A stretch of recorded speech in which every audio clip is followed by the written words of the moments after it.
Shalom cher ami, prenez un instant, respirez profondément, laissez le bruit du monde s'estomper et permettez à la présence de Dieu de remplir l'espace où vous vous trouvez. Aujourd'hui, nous n'allons pas simplement lire une histoire, nous allons voyager dans le temps, dans l'âme d'un homme dont le cœur brisé est devenu le plan de construction de Dieu. Nous allons à Suse, la capitale de l'Empire perse. Environ 445 ans avant la venue de notre Sauveur, Jésus-Christ, imaginez la scène. Le palais du roi Artaxerxès est un lieu d'une opulence inimaginable. Des colonnes de marbre qui semblent toucher le ciel, des tapisseries tissées d'or et de pourpre, le parfum subtil des épices exotiques flottant dans l'air. C'est un monde de pouvoir, d'intrigues et de richesses. Et au cœur de ce monde, il y a un homme nommé Néhémie. Il n'est pas un prince ni un général. Il est l'échanson du roi, une position de confiance immense. Chaque jour, il goûte le vin du monarque le plus puissant de la terre pour s'assurer qu'il n'est pas empoisonné. Sa vie est confortable, sécurisée. Il a la faveur du roi, une position stable, un avenir assuré. De l'extérieur, Néhémie a tout pour être heureux, loin des ruines et des cendres de sa patrie, Jérusalem. Mais le confort matériel peut-il vraiment faire taire les murmures de l'âme? Peut-il effacer l'héritage qui coule dans nos veines? Pour Néhémie, la réponse est non. Car bien qu'il vive dans un palais persan, son cœur, lui, bat au rythme de Jérusalem. La cité de David, la ville sainte, le lieu où le temple de Salomon se tenait autrefois dans toute sa gloire. Il est un exilé, un fils d'Israël. Et cette identité est plus forte que n'importe quel titre royal. Un jour, comme n'importe quel autre jour, son frère Hanani arrive de Juda avec quelques autres hommes. Leurs visages sont marqués par la poussière du voyage, mais plus encore par une profonde tristesse. Néhémie s'approche, son cœur battant déjà d'une appréhension qu'il ne peut expliquer. Il pose la question qui lui brûle les lèvres, la question qui hante ses nuits. Comment vont les survivants, ceux qui sont restés là-bas, dans la province? Et comment va Jérusalem? Et la réponse, mes amis, est une flèche qui transperce son âme. Une réponse qui va faire voler en éclats le confort de sa vie. Hanani baisse les yeux et dit « Ceux qui sont restés là-bas sont dans une grande détresse et dans le mépris. La muraille de Jérusalem est pleine de brèches et ses portes ont été consumées par le feu. » Le silence. Un silence assourdissant qui s'installe dans le cœur de Néhémie. Les murs sont en ruine. Les portes sont brûlées. Ces mots ne décrivent pas seulement des pierres et du bois. Ils décrivent l'état d'une nation. Un mur dans les temps anciens représentait la sécurité, l'identité, la protection, la dignité.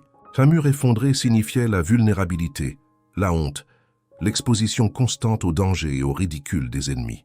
Jérusalem était nue, brisée, un symbole de l'échec et de l'abandon. Le peuple de Dieu vivait dans le déshonneur. Peut-être qu'aujourd'hui vous comprenez ce sentiment.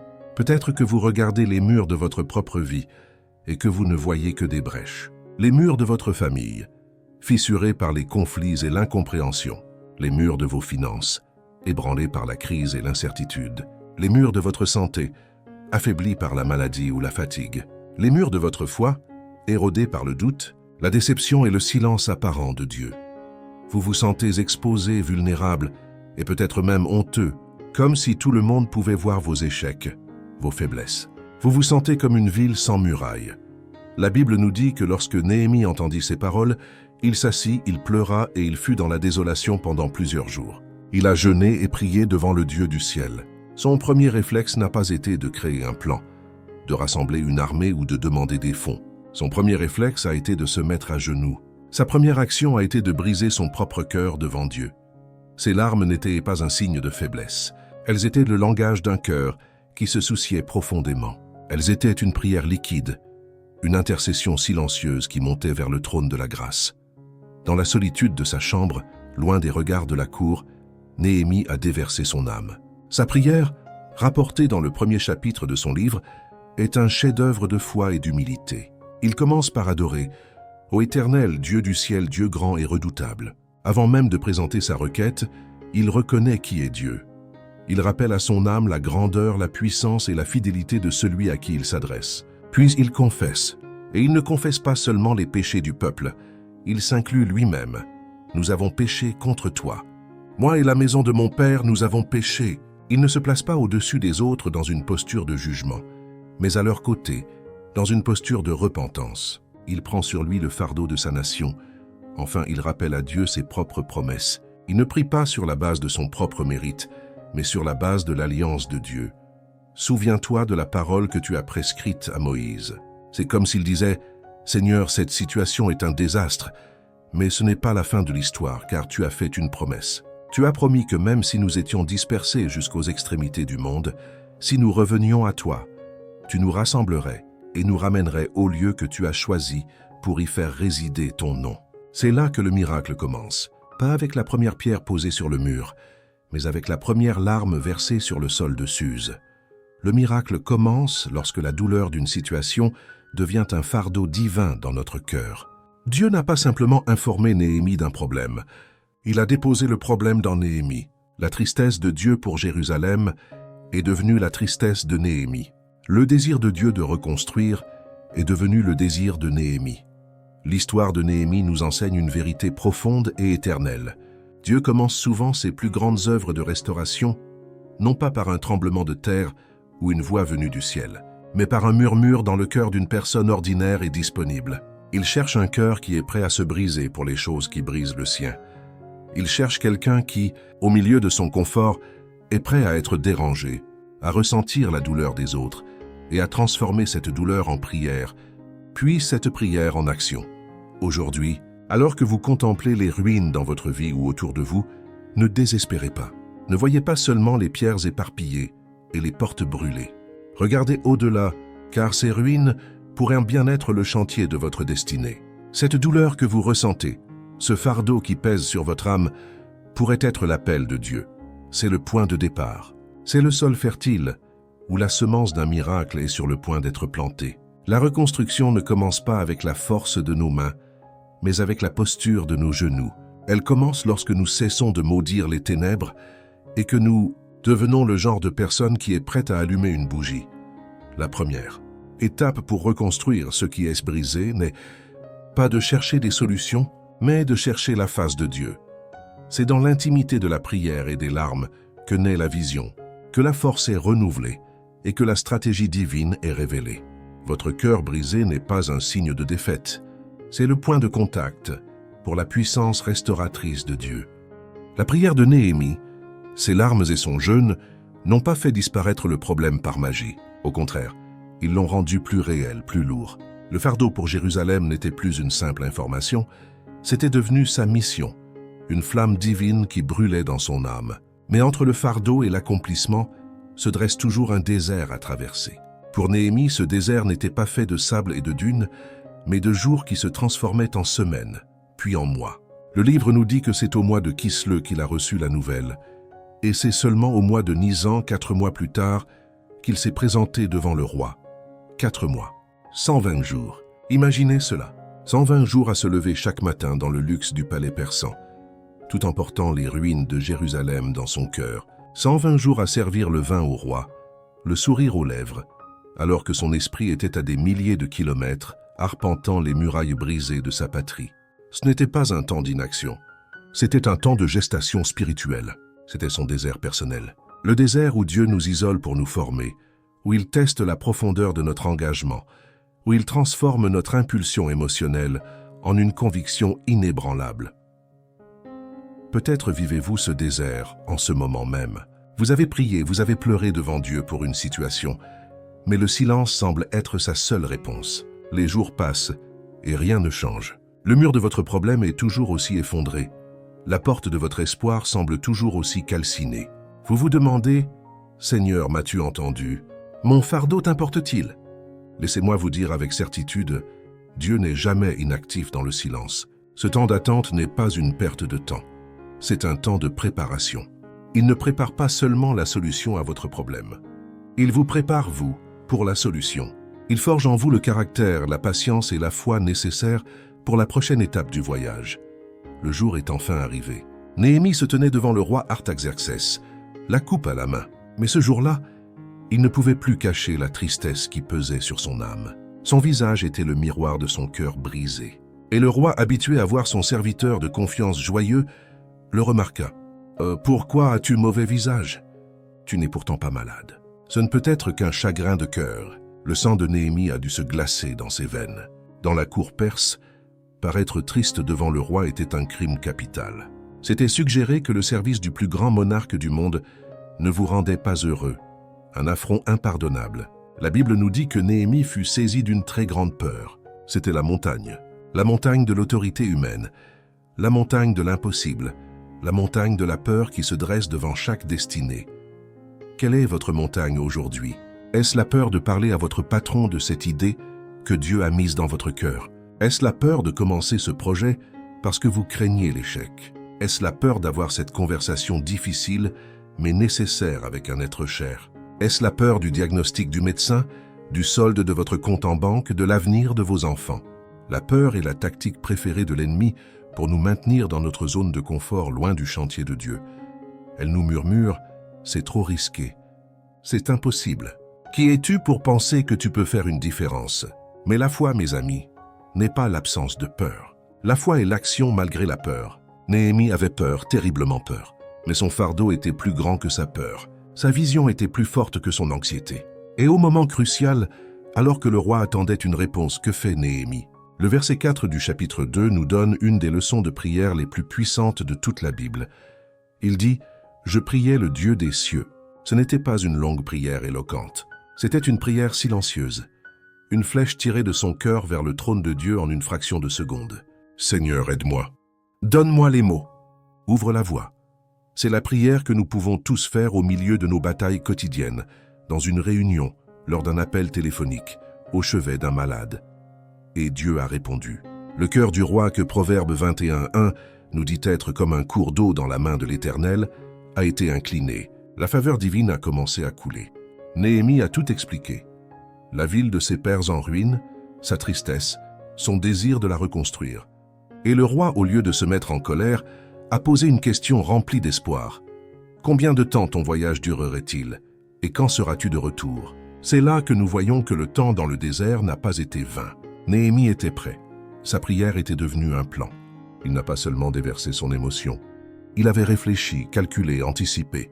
Il a demandé des lettres pour les gouverneurs de la région pour un passage en toute sécurité. Il a demandé une lettre pour le gardien de la forêt du roi afin d'obtenir du bois pour reconstruire les portes et les murs. Sa foi n'était pas passive. Elle était active, intelligente et préparée. La foi fait confiance à Dieu pour ouvrir les portes, mais elle se prépare aussi à les franchir en courant. Le combat spirituel se déroule souvent dans cet espace entre la promesse et sa réalisation. C'est une lutte contre nos propres doutes, notre anxiété, notre sentiment d'impuissance. C'est une bataille pour croire que Dieu est plus grand que la montagne qui nous fait face. L'histoire de Néhémie nous crie que votre fardeau est légitime. Votre tristesse pour ce qui est brisé est sainte. Votre peur est humaine, mais la puissance de Dieu se perfectionne précisément dans votre faiblesse. Le vent de l'adversité qui souffle sur votre vie n'est pas destiné à vous détruire, mais à vous propulser vers votre destinée, si vous hissez les voiles de la foi et de la prière. Ne méprisez pas le temps d'attente. Ne vous laissez pas paralyser par la peur. Transformez chaque inquiétude en une prière flèche, chaque obstacle en une opportunité de voir la main de Dieu. Car le même Dieu qui a préparé le cœur de Néhémie dans le secret, préparait simultanément le cœur du roi Artaxercès dans le palais. Il travaille des deux côtés de votre problème. Il agit dans votre cœur, et il agit aussi dans les circonstances que vous ne pouvez pas voir. Le moment où Néhémie a ouvert son cœur devant le roi Artaxercès n'était pas seulement une conversation. C'était un point de basculement divin. C'était la collision entre la préparation d'un homme et la souveraineté de Dieu. La peur était là, palpable, mais la foi, nourrie pendant 4 mois de prière dans le secret, a parlé plus fort. Et le Dieu qui entend dans le secret a récompensé publiquement. Le cœur du roi, la forteresse la plus imprenable de l'Empire, s'est ouvert comme les portes du ciel. La faveur de Dieu a coulé comme un fleuve. Le roi n'a pas seulement donné sa permission. Il a investi dans la mission. Il a fourni des lettres de passage. Un sauf-conduit royal qui transformait le voyage de Néhémie d'une entreprise risquée en une mission d'État. Il a commandé aux gardiens de sa propre forêt de fournir tout le bois nécessaire. Pensez-y un instant. Le même empire qui avait détruit Jérusalem des années auparavant était maintenant en train de financer sa reconstruction. C'est ainsi que Dieu agit. Il peut transformer vos plus grands obstacles en vos plus grands atouts.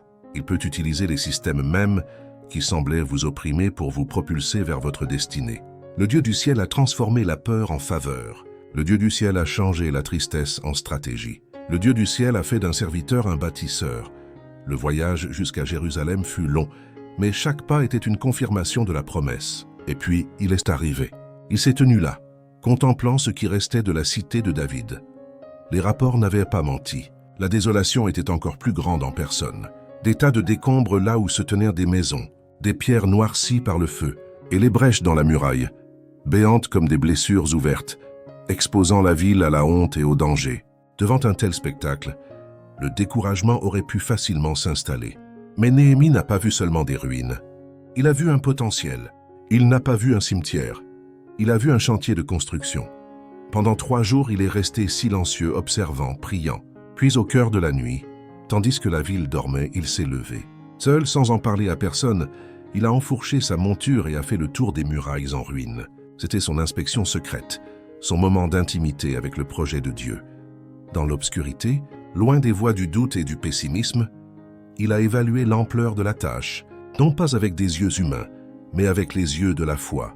Il a vu chaque brèche non pas comme un problème, mais comme une opportunité pour la gloire de Dieu de se manifester. C'est une leçon si puissante pour nous.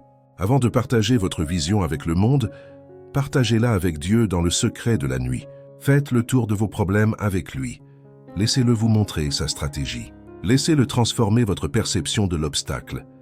Après avoir reçu le plan divin, Néhémie a rassemblé les responsables, les sacrificateurs et le peuple. Et là, sa voix a retenti, non plus avec la tristesse de Suse, mais avec le feu de la conviction divine. Il leur a dit, « Vous voyez la misère dans laquelle nous sommes. Venez, rebâtissons la muraille de Jérusalem, et nous ne serons plus dans le mépris. » Puis il a partagé son témoignage. Il ne leur a pas seulement présenté un plan. Il leur a montré la main de Dieu. Et je leur racontais comment la bonne main de mon Dieu avait été sur moi, et quelles paroles le roi m'avait adressées. Le témoignage de la faveur de Dieu a allumé un feu dans le cœur du peuple. L'espoir qui était mort depuis longtemps a été ravivé. Et d'une seule voix, ils se sont écriés « Levons-nous et bâtissons ». Et ils se fortifièrent dans cette bonne résolution. Le miracle n'était pas seulement la permission du roi. Le vrai miracle, c'était l'unité d'un peuple brisé. Le miracle, c'était de voir l'espoir renaître des cendres du désespoir. Le miracle, c'était la transformation d'un fardeau personnel en une vision collective. C'est ce que Dieu veut faire dans votre vie. Il veut prendre les ruines que vous lui présentez, et non seulement les restaurer, mais utiliser votre histoire pour inspirer les autres à se lever et à bâtir aussi. Votre percée n'est pas seulement pour vous, elle est destinée à devenir un témoignage qui libère la foi chez ceux qui vous entourent. Il est temps maintenant de laisser ce même esprit de reconstruction envahir votre âme. Il est temps de prier. Seigneur, je prie maintenant. Je me tiens devant toi, non pas comme un narrateur, mais comme un intercesseur, un frère dans la foi, unissant ma voix à celle de chaque personne qui écoute en ce moment. Dieu du ciel, Dieu grand et redoutable, toi qui gardes ton alliance et ta miséricorde à ceux qui t'aiment, nous nous inclinons devant ta majesté. Tu es le Dieu de Néhémie. Tu es le Dieu qui entend les pleurs dans le secret. Tu es le Dieu qui voit les cœurs brisés. Tu es l'architecte de la restauration, le bâtisseur des vies brisées. Et aujourd'hui, nous t'invoquons, Seigneur. Je prie maintenant pour celui ou celle qui se sent comme Jérusalem avant l'arrivée de Néhémie. Celui ou celle qui regarde sa vie et ne voit que des murailles en ruine, les murs de la famille, effondrés par la division, le silence et la douleur. Les portes de la joie, consumées par le feu de la dépression, de l'anxiété et du deuil. Les fondations de la foi, ébranlées par la déception, les prières non exaucées et les tempêtes de la vie. Ils se sentent exposés, vulnérables, dans le mépris, la risée de l'ennemi qui leur murmure chaque jour que rien ne changera jamais. Père, au nom de Jésus, je te demande de faire taire la voix de l'accusateur. Je prie pour que tu déposes dans leur cœur, en cet instant précis, un fardeau divin. Non pas un fardeau de désespoir, mais un fardeau de sainte détermination. Transforme leur tristesse en une soif de reconstruction. Transforme leur douleur en une prière puissante. Fais de leur cœur brisé le point de départ de ton plus grand miracle. Comme tu l'as fait pour Néhémie, fais-les passer de la lamentation à l'intercession, de l'intercession à la vision et de la vision à l'action. Seigneur, je prie maintenant pour la faveur d'Artaxerxès. Je prie pour des portes surnaturelles qui s'ouvrent là où il n'y avait que des murs. Je prie pour que tu touches le cœur des rois dans la vie de tes enfants, les patrons, les banquiers, les médecins, les juges, les membres de la famille qui détiennent les clés de leur percée. Incline leur cœur en leur faveur, Seigneur. Fais ce qui est humainement impossible. Change les non en oui. Transforme les obstacles en opportunités. Libère les ressources, libère les finances, libère les autorisations, libère le soutien dont ils ont besoin pour reconstruire ce que l'ennemi a détruit. Fournis-leur le bois de la forêt du roi, la provision divine pour chaque étape du projet que tu leur as confié. Père Céleste, je prie pour une inspection de nuit spirituelle. Révèle-leur ta stratégie. Alors qu'ils dorment, parle à leur esprit. Dans le silence, montre-leur par où commencer. Donne-leur la sagesse de ne pas se précipiter, mais d'évaluer la situation avec tes yeux. Montre-leur les brèches qui nécessitent une attention prioritaire. Révèle-leur les mensonges auxquels ils ont cru et qui les ont maintenus paralysés. Donne-leur un plan divin, une feuille de route claire qui vient directement de ton trône, afin qu'ils ne bâtissent pas en vain. Et maintenant, Seigneur, je prie pour un courage divin. Le courage de se lever après avoir été à genoux, le courage de parler après avoir été silencieux, le courage de partager la vision que tu leur as donnée, même si leur voix tremble. Je prie contre l'esprit de peur, d'intimidation et d'infériorité. Remplis-les de ton Saint-Esprit, de la même audace qui a rempli Néhémie lorsqu'il s'est tenu devant le peuple. Que leur témoignage de ta bonne main sur leur vie devienne une étincelle qui allume la foi dans leur foyer, leur église, leur communauté. Ô Dieu, suscite un esprit de « levons-nous et bâtissons » dans le cœur de chaque auditeur. Je brise tout esprit de passivité, de procrastination et de victimisation.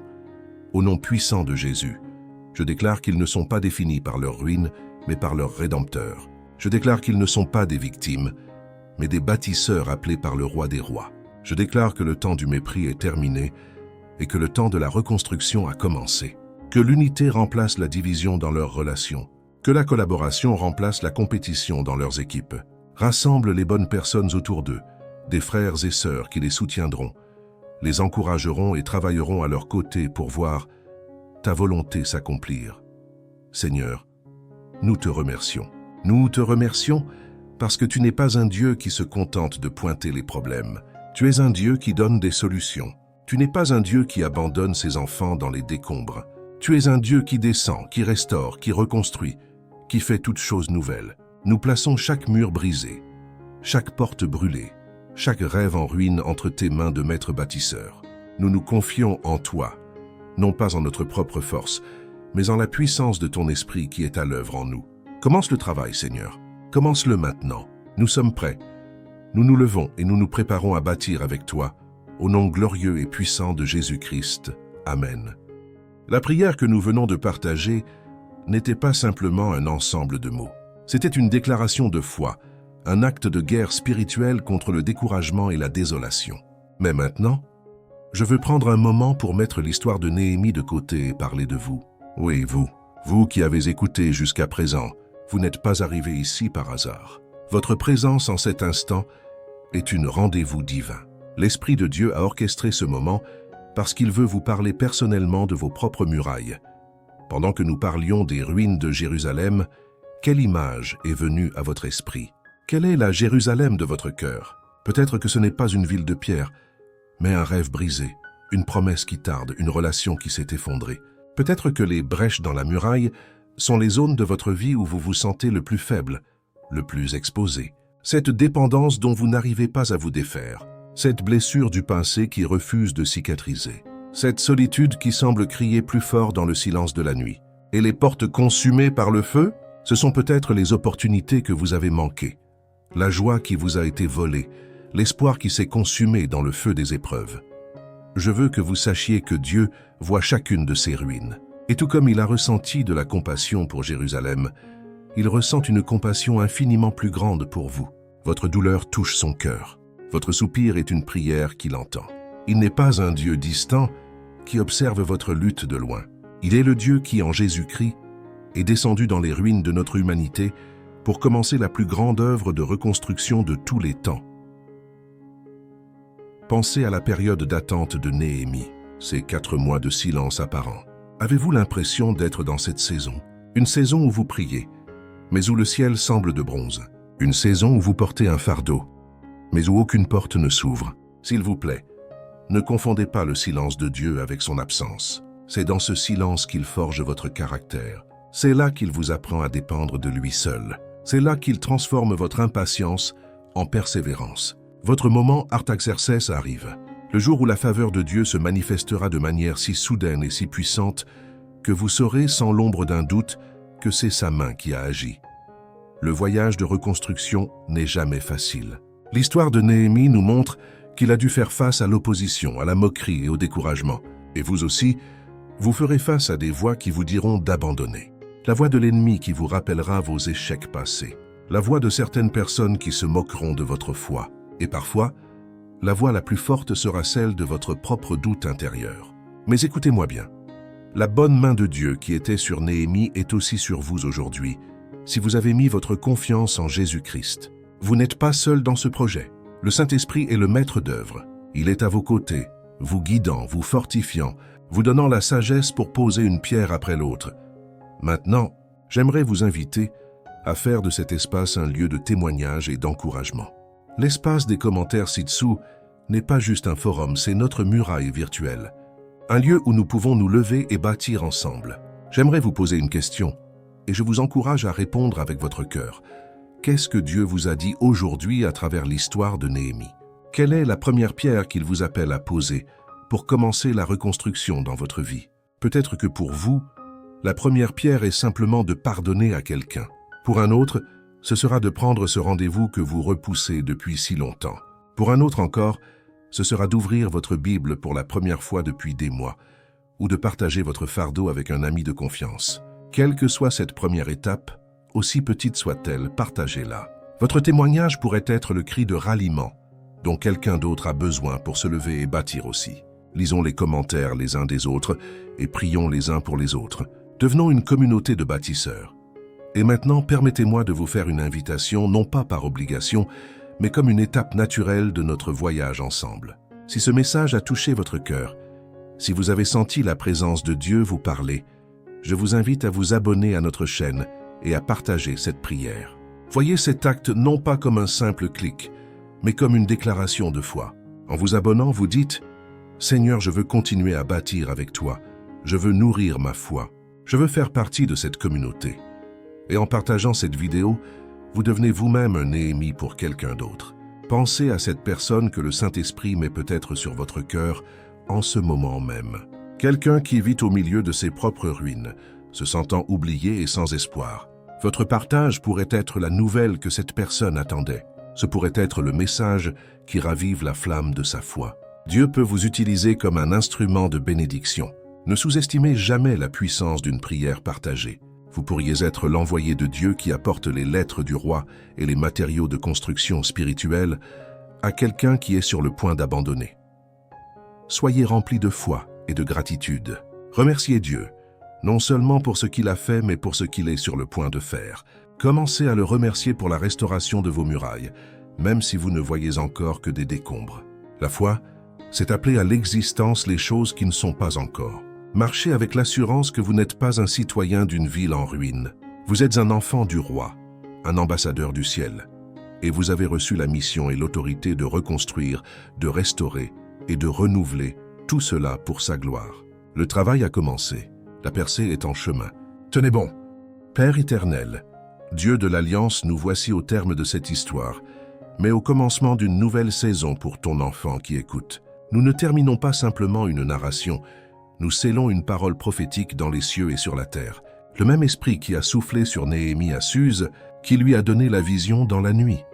La faveur devant le roi et la force de bâtir malgré l'opposition, ce même esprit souffle maintenant sur chaque vie connectée à cette prière. Et maintenant, au nom de Jésus-Christ, le grand reconstructeur, je me lève en prière pour vous, mon frère, ma sœur. Je parle directement aux fondations de votre vie. Là où l'ennemi a semé la ruine, je déclare la saison de la reconstruction divine. J'ordonne à chaque montagne de peur, d'intimidation et d'impossibilité de s'aplanir devant vous, au nom de Jésus. Chaque voix de Sanballat qui se moque de votre foi, chaque murmure de Tobia qui vous dit que votre mur est trop faible et qu'un renard pourrait le faire tomber, je fais taire ces voix maintenant par l'autorité du sang de l'agneau. Votre foi n'est pas faible, car elle est ancrée en Christ. Votre mur ne s'effondrera pas, car il est bâti sur le rocher des siècles. Je prophétise sur vous un esprit de persévérance surnaturelle. Quand la fatigue viendra, et elle viendra, que la joie du Seigneur soit votre force. Quand le découragement tentera de s'infiltrer, Que le souvenir de la bonne main de Dieu sur votre passé ravive votre espérance. Je déclare que vous bâtirez d'une main et tiendrez l'épée de l'esprit de l'autre. Vous ne serez pas distrait par les critiques. Vous ne serez pas arrêté par les menaces. Vous avez une grande œuvre à faire et vous ne descendrez pas de votre muraille pour vous engager dans des disputes stériles. Votre mission est trop importante. Votre appel est trop grand. Je parle maintenant à vos murailles familiales. Là où il y a eu des brèches de communication, des portes d'amertume consumées par le feu des conflits, je déclare la restauration. Que le mortier de l'amour du Christ vienne réparer ce qui a été brisé. Je prie pour des conversations de réconciliation, pour des larmes de pardon, pour que les cœurs endurcis soient adoucis par la grâce de Dieu. Que votre foyer devienne une forteresse de paix, une citadelle d'amour, un témoignage vivant de la puissance restauratrice de Dieu pour vos voisins et votre communauté. Je parle à vos murailles financières. Là où la dette, le manque et la précarité ont créé des brèches, exposant votre famille à l'anxiété et au stress, je déclare la faveur et la provision de Dieu. Comme il a pourvu le bois de la forêt du roi, qu'il ouvre des sources de revenus inattendus, qu'il vous donne la sagesse de gérer ce qu'il vous confie. Je brise l'esprit de pauvreté et de manque au nom de Jésus, et je libère sur vous un esprit d'intendance, de générosité et d'abondance divine, afin que vous soyez bénis pour être une bénédiction. Je parle à vos murailles émotionnelles et physiques. Pour chaque cœur brisé par la trahison, chaque esprit accablé par la dépression, chaque corps affaibli par la maladie, je libère la puissance de guérison de Jésus-Christ. Il est le divin guérisseur, celui qui restaure l'âme et guérit la chair. Que sa paix, qui surpasse toute intelligence, monte la garde autour de votre cœur et de votre esprit. Que sa force divine coule dans vos veines et renouvelle votre corps. Vous n'êtes pas défini par votre diagnostic ou votre passé. Vous êtes défini par les meurtrissures de Jésus, par lesquelles vous avez été guéris. Je déclare que cette saison de reconstruction dans votre vie ne se terminera pas dans la honte, mais dans la célébration. Tout comme Néhémie et le peuple ont dédié la muraille achevée avec des chants, des cymbales et une grande joie, je prophétise une saison de joie et de témoignages publics pour vous. Votre histoire deviendra un hymne à la fidélité de Dieu. Les gens verront ce que le Seigneur a fait pour vous, et ils reconnaîtront que cet ouvrage a été accompli par la main de notre Dieu. Votre vie deviendra un panneau indicateur, pointant vers la bonté et la puissance du roi des rois. Le mépris sera remplacé par le respect. La honte sera remplacée par l'honneur divin. Recevez ceci maintenant. Ce n'est pas une simple prière, c'est une impartation. Recevez la vision de Néhémie. Recevez la faveur de Néhémie. Recevez la détermination de Néhémie. Recevez la sagesse de Néhémie. Et recevez la victoire de Néhémie. Les ruines d'hier sont le chantier de Dieu aujourd'hui, et elles seront le témoignage de sa gloire demain. Levez-vous, bâtisseurs, votre temps est venu. Au nom de Jésus, Amen. Que le Seigneur te bénisse et te garde, et que rien ne te fasse abandonner la promesse.